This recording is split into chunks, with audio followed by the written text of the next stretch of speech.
सीतापुर के गांव में रामू नाम का एक गरीब किसान रहता था। उसका गुजारा बहुत अच्छे से हो रहा था। उसके दो बेटे थे, राम और श्याम। वह दिन भर अपने खेत में काम करता था और अपने दोनों बच्चों को पढ़ाई कराता था। राम और श्याम छोटे थे, दोनों का बचपन बहुत प्यार और स्नेह में बीतता था। श्याम थोड़ा शरारती था। भैया, मैं अपने दोस्त राजू के वहां जा रहा हूँ, अभी 1 घंटे में आ जाऊंगा। नहीं, तुमको दोस्त के यहाँ नहीं जाना। अब हम दोनों लोग बड़े हो गए हैं, हम दोनों लोग पापा की मदद करनी चाहिए। पापा की तबीयत अब खराब रहती है। हाँ हाँ, सही बात भैया, हमें पापा की मदद करनी चाहिए। तभी वह दोनों लोग चल देते हैं और अपने पापा के पास आ जाते हैं। वह देखते हैं पापा चुपचाप बैठे होते हैं।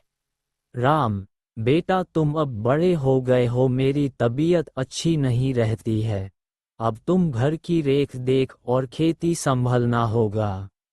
जी पापा, अब तुम्हें कोई काम करने की जरूरत नहीं है, अब हम घर का काम और खेती का काम संभालेंगे। राम सुबह उठकर अपने खेत में काम करने लगता है। मेहनत और लगन से काम करता है। तभी उसका छोटा भाई श्याम आ जाता है। भैया लाओ, मैं खेत की खुदाई करे। तुम बहुत थक गए हो, घर जाओ, खाना खा लो। नहीं श्याम, तुम्हारा कल लखनऊ से लेटर आया है, तुम घर जाओ, तुम्हारी नौकरी लग गई। श्याम घर चला जाता है। राम खूब मेहनत और लगन से काम करता है। उसकी जाने की खबर सुनकर घर वाले बहुत परेशान होते हैं। पापा, मैं जा रहा हूँ, आप लोग अच्छे से रहना। कुछ दिन के बाद में पैसा भेजेंगे, उससे आप दवाई करा लेना। बेटा जाओ, अच्छे से रहना, ये संसार है। पेट के लिए घर से बाहर निकलना पड़ता है। बेटा तुम तो जानते हो मैं तुम्हारे बिना एक पल नहीं रह पाती हूँ। बेटा फोन करते रहना और किसी के चक्कर में मत पड़ना। अपने काम से कम ध्यान देना। ठीक है माँ, मैं अब जा रहा हूँ, आप लोग अपना ख्याल रखना। भैया तुम मम्मी पापा के अच्छे से रेख देख करना, मैं कुछ दिन के बाद पैसा भेजेंगे, उसे पापा की दवाई करा देना। ठीक है श्याम, मैं मम्मी पापा के अच्छे से ख्याल रखूंगा, तुम अपना ख्याल रखना। ठीक है भैया, मैं अब चलता हूँ। ये कहकर श्याम चल देता है और कुछ दिन के बाद उसकी वकील की नौकरी लग जाती है। अच्छा खासा पैसा कमाने लगता है। राजेश, सर के लिए एक अच्छी सी चाय लेकर आओ, नहीं मैं चाय नहीं पीऊंगा। धीरे धीरे वह ऑफिस का बड़ा वकील बन जाता है। इसी ऑफिस में मोनिका नाम की लड़की काम करती थी, जिससे श्याम को प्यार हो जाता है। मैं तुमसे बहुत प्यार करता हूँ। मैं भी तुमसे बहुत प्यार करती हूँ। क्यों ना हम दोनों लोग शादी कर ले। ये कहकर उन दोनों लोग शादी कर लेते हैं और अच्छे से रहने लगते हैं। उस लड़की के चक्कर में पड़कर धीरे धीरे वह अपने मम्मी पापा को भूल जाता है।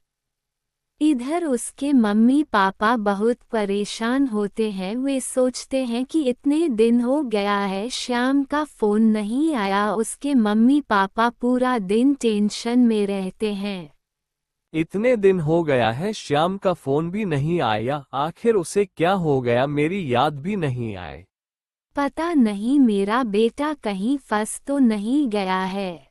राम श्याम के पास फोन लगाओ, मेरा बेटा को बुलाओ, मेरे बेटे को बुलाओ। माँ, मैंने श्याम के पास 3 बार फोन किया, लेकिन उधर से कोई जवाब नहीं आया। इसी टेंशन में श्याम की मां की मृत्यु हो जाती है और पूरा परिवार शोक में डूब जाता है। उसके पिता की आंखों में आंसू आ जाते हैं। राम रोने लगता है। कुछ दिन के बाद उसके पिता का भी मृत्यु हो जाती है। राम का पूरा परिवार तुरंत खत्म हो जाता है। अब मैं इस संसार में जीकर क्या करेंगे?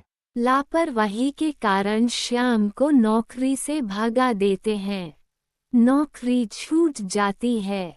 उसकी बीबी उस पर गुस्सा होती है और कहती है, ये घर मेरा है, इस घर से तुम चले जाओ, कांगालों को मैं घर में नहीं रखती हूँ। ये सुनकर श्याम वहाँ से चल देता है। अब मैं घर कैसे जाऊं? घर वालों के पास इतना दिन हो गया फोन भी नहीं किए थे। अब मैं कौन सा मुंह लेकर घर वाले के सामने जाए? वह मन ही मन सोच रहा था और हिम्मत पूरा करके चल देता है। वह देखता है कि उसका बड़ा भाई श्याम चुपचाप नीचे बैठा होता है। भैया, नीचे उदास होकर क्यों बैठे हो? घर में सब ठीक है। अब तू क्यों आया है? सबका सब बिगड़ गया। क्या हुआ भैया? मम्मी और पापा कहाँ है? दिखाई नहीं दे रहे हैं। नहीं, अब मम्मी पापा संसार में नहीं रहे, संसार छोड़कर चले गए। ये सब कैसे हुआ भैया?